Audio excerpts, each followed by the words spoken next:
Bonjour et bienvenue dans Macro, une série de podcasts proposés par les éditions Dalloz. Macro, c'est un traitement de l'actualité qui s'offre l'espace du recul et le temps de l'approfondissement. Alors on s'installe confortablement et on se laisse porter par sa curiosité dans un monde où tout va décidément trop vite. Aujourd'hui, c'est la question sensible de l'impact de la crise sanitaire sur les étudiants en droit qui va nous occuper pendant les minutes qui nous sont imparties. Pour aborder ce sujet, nous recevons Jean-Sylvestre Berger. Vous êtes professeur de droit à l'Université Côte d'Azur et délégué auprès de l'Institut universitaire de France. Vous dirigez également la collection Séquences aux éditions Dalloz. 70% des étudiants ont perdu l'envie d'étudier. C'est le résultat alarmant d'une enquête menée début 2021 par Pamplemousse Magazine, en partenariat avec Dalloz, sur près de 3500 étudiants en droit français. L'enquête révèle notamment un état dépressif, une réelle peur de l'échec et des incertitudes sur la valeur du diplôme de la génération Covid.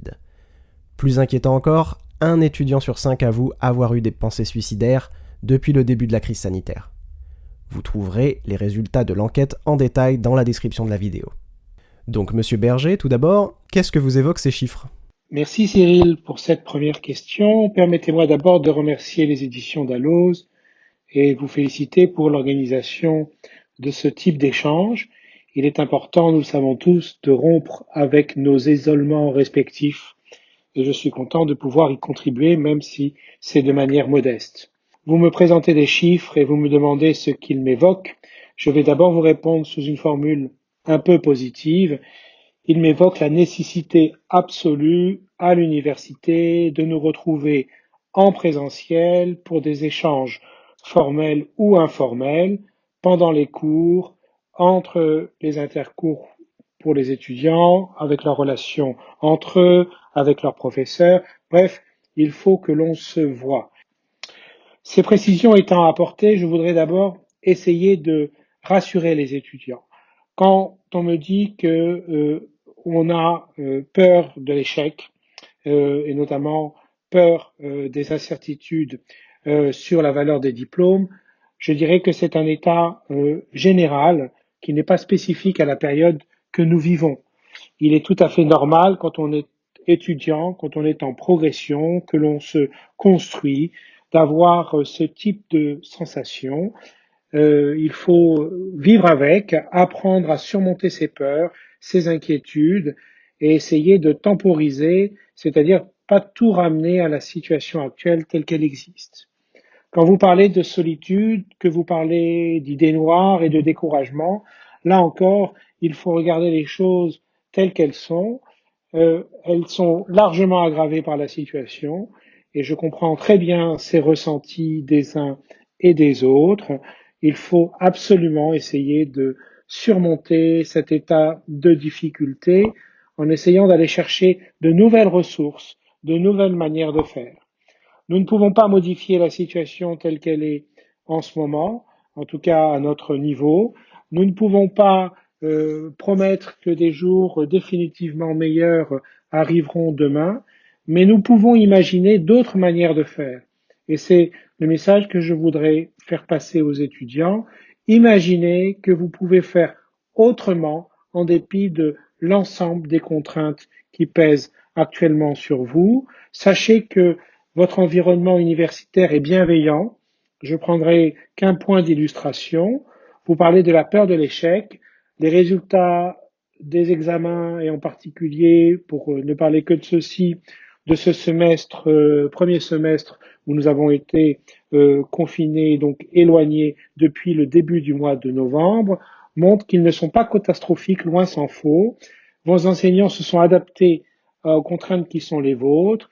Nous avons fait en sorte de suivre le mouvement d'accompagnement, de sorte que nous n'avons pas utilisé l'outil des examens et des évaluations comme une arme d'exclusion qui viendrait en quelque sorte ajouter de la crise à la crise. Je fais partie des esprits optimistes et je considère que nous devons d'abord et avant tout, comme je vous le disais, apprendre ou réapprendre à travailler avec la contrainte on n'a pas d'autre choix et c'est comme ça qu'il faut essayer d'en sortir et si possible d'en sortir par le haut. Merci professeur Berger de nous avoir partagé votre analyse sur ce constat assez inquiétant. Justement, en tant qu'enseignant, est-ce que ces résultats illustrent votre ressenti, vous qui êtes tout de même en contact avec les étudiants tout au long de l'année, même si c'est de manière virtuelle? Il est assez difficile de répondre à cette question pour plusieurs raisons. D'abord, je n'occupe pas actuellement des responsabilités qui m'amèneraient à être au contact très régulier des étudiants, spécialement quand ils ont des doléances et qu'ils souhaitent avoir des réponses à leurs questions.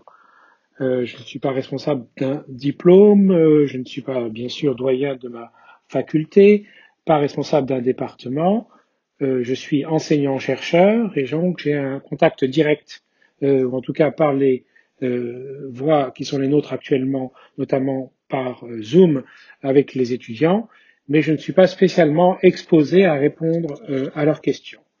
Ce que je peux vous dire, c'est qu'à chaque fois que les étudiants nous interrogent, ou en tout cas m'interrogent, et viennent vers moi, je mets un point d'honneur à répondre, que ce soit par mail, que ce soit dans le cadre des chats durant les cours, ou que ce soit bien sûr à l'occasion de questions orales posées pendant les enseignements. Il est assez difficile d'avoir une idée précise de ce que vous ressentez, vous étudiants, quand on est derrière un écran avec un micro.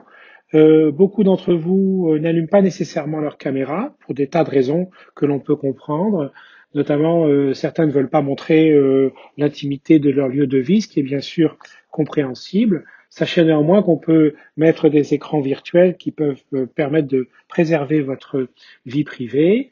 Quoi qu'il en soit, même si nous vous voyons, nous ne savons pas précisément ce que vous pensez. C'est un peu la même chose quand nous sommes en présentiel avec un public de grosse densité, comme cela peut se produire régulièrement à l'université, mais il y a quand même une difficulté supplémentaire, il y a des éléments de compréhension de ce que vous ressentez qui passent dans un contact physique qu'on a encore moins quand on est dans un contact virtuel par Internet. Alors là encore, je voudrais un petit peu essayer quand même de rompre avec ce premier élément de discours en disant qu'il y a quand même des choses qui se passent dans nos éléments d'échange et qui sont spécifiques à la situation. Par exemple, j'ai observé dans ma pratique d'enseignement que vous nous interpelliez beaucoup plus par le chat que vous ne le faites habituellement à l'oral pendant les cours. Et les questions posées durant le chat sont souvent d'un très bon niveau et elles manifestent une attention que vous avez les uns avec les autres. Je prends un exemple, quand un étudiant demande qu'on répète ou qu'on réexplique un élément du cours parce qu'on est allé trop vite, il est très fréquent que d'autres étudiants viennent en entraide et apportent des éléments de complément d'information. C'est d'ailleurs intéressant pour l'enseignant de voir comment les étudiants ont compris ce qu'on vient d'essayer de leur dire et de voir dans quelle mesure le message est passé ou n'est pas passé. Donc c'est une bonne expérience. Autre élément, vous posez des questions souvent pertinentes et elles sont nombreuses. Et le cours devient plus fréquemment un dialogue entre vous et nous. Évidemment, on ne peut pas nécessairement répondre toujours en continu aux questions parce que ça viendrait en quelque sorte hacher les éléments d'explication que l'on essaye de vous donner, mais quand même on a ces temps. Dans ces échanges-là, on peut dire qu'on ne voit pas la difficulté qui peut être la vôtre. Pourquoi? Parce que tout simplement, l'étudiant qui est en souffrance ne va pas publiquement, devant les autres, devant ses camarades, faire part de ses difficultés. Et il faut que vous sachiez qu'on en a bien conscience. Nous voyons bien qu'avec ces modes d'enseignement à distance, même si nous essayons d'être le plus proactifs possible, eh bien, nous perdons en quelque sorte un peu plus le contact avec vous et il faut compenser cette perte de contact avec vous avec d'autres méthodes que j'expliquerai un petit peu plus tard. Mais ce qui est important, c'est d'essayer de vous inviter à rompre la glace d'une manière ou d'une autre, c'est-à-dire à ne pas laisser passer les moments ou les situations dans lesquelles vous êtes en difficulté. Je prends un exemple. Imaginez que vous ne comprenez pas un énoncé qui vient d'être dit. Il faut apprendre à dire Monsieur, pourriez-vous réexpliquer ce que vous venez de dire autrement? Vous voyez, cette formule n'est pas une formule qui met en évidence votre incompréhension. Vous ne vous accusez pas vous-même d'incompréhension. Vous n'êtes pas non plus désagréable avec votre enseignant en lui disant qu'il n'est pas clair, ce qui bien sûr peut lui arriver, mais vous invitez un dialogue et on se fera un plaisir de répéter autrement, par d'autres mots, ce que nous venons de dire et qui n'est pas passé.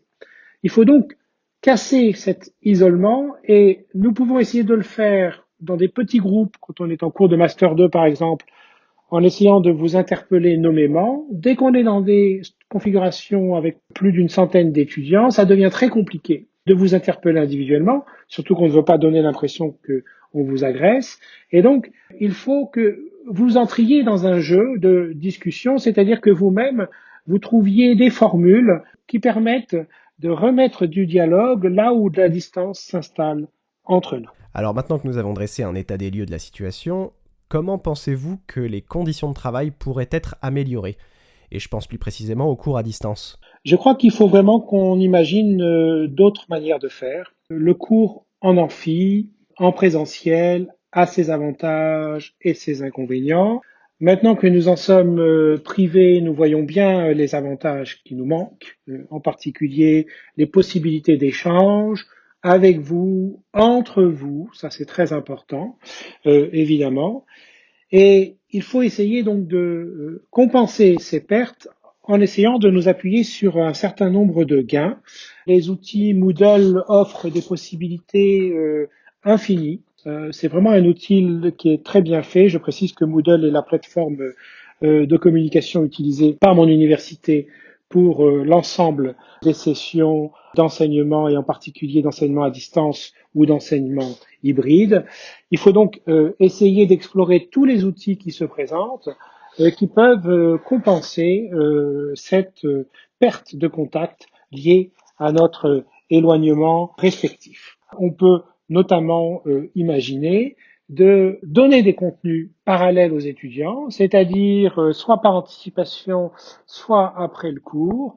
Alors, il faut juste faire très attention au volume des informations que l'on donne. Il faut que ça reste digeste pour le public. Il ne s'agit pas d'assommer, évidemment, avec des polycopiés non expliqués les étudiants, mais on peut leur donner des lectures ciblées, encore une fois, soit en préparation, soit post-cours, de manière à venir compléter les éléments d'information et d'enseignement, de construction que nous avons pu dispenser auprès des étudiants. Ça peut se faire aussi par des vidéos filmées. On peut très bien imaginer qu'un enseignant décide postérieurement au cours de poster des éléments animés qui viendraient compléter l'enseignement. Bref, il y a une possibilité de développement et Moodle offre toutes les possibilités, que ce soit audio, vidéo, pour ce genre de pratique. Alors on voit bien que cette perte de motivation des étudiants qui sont isolés et livrés à eux-mêmes résulte sans doute d'une difficulté à organiser leur révision.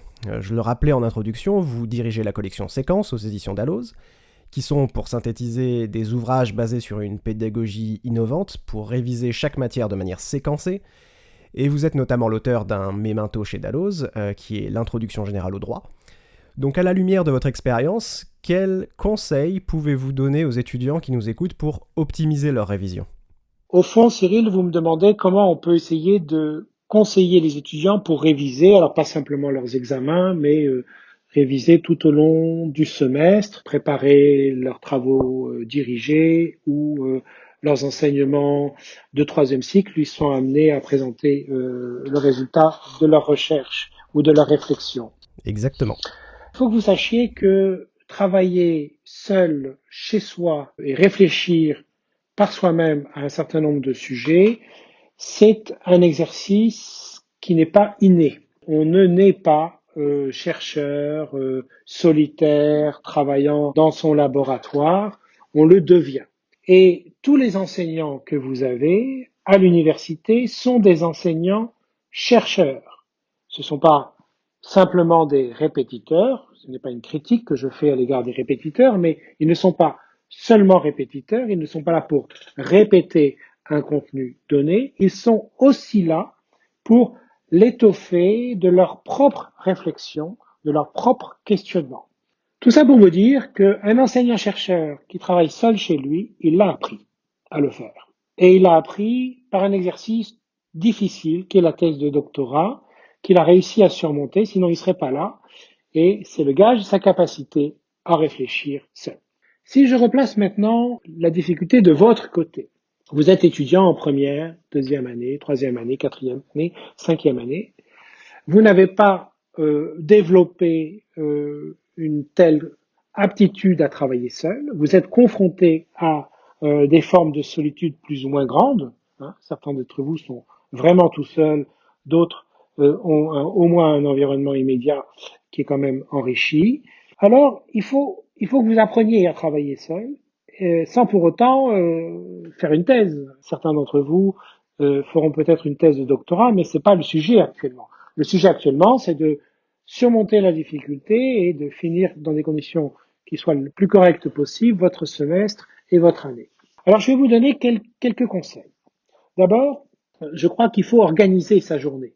Le temps de travail chez soi est un temps de travail à part entière avec des horaires de bureau. Alors, chacun y va de son tempérament, hein, bien sûr, je ne vais pas faire de généralité. Mais vous pourriez par exemple vous dire, voilà, il y a des moments pendant lesquels je travaille et je fais que ça. Et il y a des moments pendant lesquels je ne travaille pas et je refuse d'être rattrapé en quelque sorte par le travail. Et donc, il faut organiser ça dans la journée. Alors, il peut se couvrir tous les profils, pouvait être matinal, ce qui est un phénomène assez rare chez les gens de votre âge, parce que on a à votre âge besoin de dormir. C'est pour ça qu'on a du mal à se lever le matin et qu'on se décale un petit peu. Donc peu importe les horaires, ça c'est votre affaire privée, mais il faut que vous vous donniez des temps et des temps qui soient raisonnables. On ne peut pas rester concentré quand on n'a pas un très gros entraînement plus de 2 heures. Donc on peut planifier des temps de 2 heures ou 1 heure et demie ou 2 heures et demie, peu importe. C'est important qu'entre ces différents temps, vous ayez des coupures avec des petites gratifications. Vous buvez quelque chose, un jus de fruits, vous mangez quelque chose. Si vous pouvez sortir actuellement, c'est le cas, ben, vous allez vous aérer, si vous avez la possibilité de le faire. Bref, vous organisez des éléments de pause et de retour au travail. Il faut apprendre à vous connaître. On ne travaille pas tous de la même manière au même moment. Par exemple, moi je suis un matinal et je peux vous dire que si je ne travaille pas bien le matin, en général, ma journée entière va être désorganisée. Donc je fais très attention à ce que mes débuts de journée soient bien organisés de manière à ce que je puisse être dans de bonnes conditions de travail. Il y a des gens qui travaillent la nuit. Moi, j'ai jamais fait ça. J'ai jamais travaillé la nuit. C'est pas ma manière de faire. Mais il y a des gens qui ne travaillent bien qu'en partie de la nuit. Peu importe, vous vous organisez en essayant de privilégier les moments où vous êtes le plus performant. Cette organisation suppose que vous preniez la main sur votre agenda. La plus mauvaise chose à faire, c'est de subir, en plus de l'isolement, les contraintes extérieures. Vous ne pouvez pas vous laisser guider simplement par l'emploi du temps qui est le vôtre avec les séquences Zoom où vous seriez un peu à courir après l'agenda, le cours à suivre, etc. en vous disant, ben c'est les autres qui décident pour moi quel est mon agenda, je n'ai pas mon propre agenda. Non, ce n'est pas comme ça qu'il faut fonctionner. Bien sûr, vous devez prêter attention aux temps qui vous sont proposés d'échange, qui sont très importants, spécialement dans le moment difficile que nous vivons, mais c'est pas ces moments d'échange qui organisent votre vie, c'est vous qui organisez votre vie, et dans votre vie, et notamment dans votre vie de travail, puisque je ne parle que de ça, vous placez les éléments d'échange. Donc par exemple, si vous avez une journée où vous avez 2 cours de 3 heures, ce qui évidemment est déjà beaucoup, eh bien vous avez une journée où vous ne pourrez pas fournir un travail personnel consistant à côté. Si en revanche vous avez une demi-journée, vous pouvez penser votre demi-journée par vous-même, indépendamment des contraintes d'agenda, de calendrier qui sont données par l'université. Ça, c'est un premier élément de réponse sur votre organisation. Deuxième élément de réponse, il faut utiliser des outils. Ces outils sont extrêmement nombreux. Extrêmement nombreux. Nous vivons dans un monde, spécialement en Occident, où il y a une opulence d'outils. Si vous regardez ne serait-ce que les outils documentaires qui vous sont offerts par la bibliothèque électronique, donc en accès depuis chez vous, c'est considérable le nombre de revues, d'encyclopédies, d'ouvrages qui vous sont offerts. Alors là, il faut un petit peu vous aider. C'est-à-dire qu'il faut vous trouver des amis. Je m'explique. Il est important d'essayer d'adopter vos outils. C'est-à-dire ne pas vous laisser noyer dans la masse des outils qui existent, mais essayer de privilégier certains outils sur d'autres. C'est ça qui est absolument essentiel. Ce choix, c'est à vous de le faire. C'est à vous, par exemple, vous avez une matière, il y a différents types d'ouvrages qui sont proposés, c'est à vous de faire le choix du ou des ouvrages que vous allez utiliser comme complément du cours pour alimenter votre travail, que ce soit les travaux dirigés ou autres, alimenter votre réflexion. Et là, il faut diversifier les outils. Et je vais prendre deux exemples avec des exemples que je connais puisque je travaille où j'ai utilisé, où j'ai réfléchi à ces modes d'écriture, avec l'exemple du Memento chez Dalloz et l'exemple de la collection Séquences, toujours chez Dalloz. Vous pourriez très bien vous dire, sur un semestre, j'ai 10 thèmes, chaque semaine un thème, je me donne 2 heures, 3 heures pour travailler le thème par moi-même et nous organisons avec 2 ou 3 autres personnes un échange à distance si on ne peut pas se voir dans des conditions acceptables et on essaye de parler de ce qu'on a compris, de ce qu'on n'a pas compris, de la manière dont on voit les choses ensemble. Bien sûr, vous pouvez faire ça aussi au titre de vos révisions et c'est vraiment important d'essayer de le faire. Alors évidemment, c'est difficile. D'abord, il y a des gens qui n'aiment pas entrer en contact avec les autres, qui naturellement, par timidité, réserve, peur de déranger, d'être jugés, vont se replier sur eux-mêmes. Il faut contrarier ça, surtout dans la situation actuelle. Donc je vous invite à vous êtes votre propre solution. Il faut que vous preniez dans vos ressources pour contrarier l'état d'isolement que vous impose la situation. Et donc il faut que vous preniez sur vous pour aller chercher d'autres manières de faire. C'est absolument indispensable. Professeur Berger, je vous remercie beaucoup pour votre analyse. On espère que tous vos conseils pourront aider de nombreux étudiants en difficulté. Un dernier mot pour conclure ? Merci encore une fois, Cyril, de m'avoir permis de discuter ou d'échanger et de faire partager un certain nombre d'opinions. J'ai essayé de faire passer un message d'optimisme. Je ne suis pas naïf, je sais que les choses sont difficiles, sont parfois extrêmement difficiles.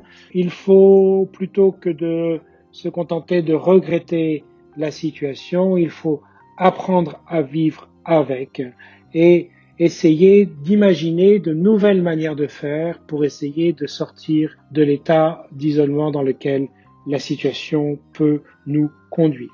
C'est absolument indispensable et l'énergie doit venir de vous. Vous avez des enseignants-chercheurs qui sont préoccupés par votre situation, qui s'inquiètent de votre état, qui sont à votre disposition. Il faut les solliciter et il faut, entre vous, naturellement, vous entraider. Bon courage et à très bientôt, d'une manière ou d'une autre. Jean-Sylvestre Berger, merci. Au micro de Macro, c'était Cyril Tani. Rendez-vous très prochainement pour un nouveau podcast. Et d'ici là, restez curieux.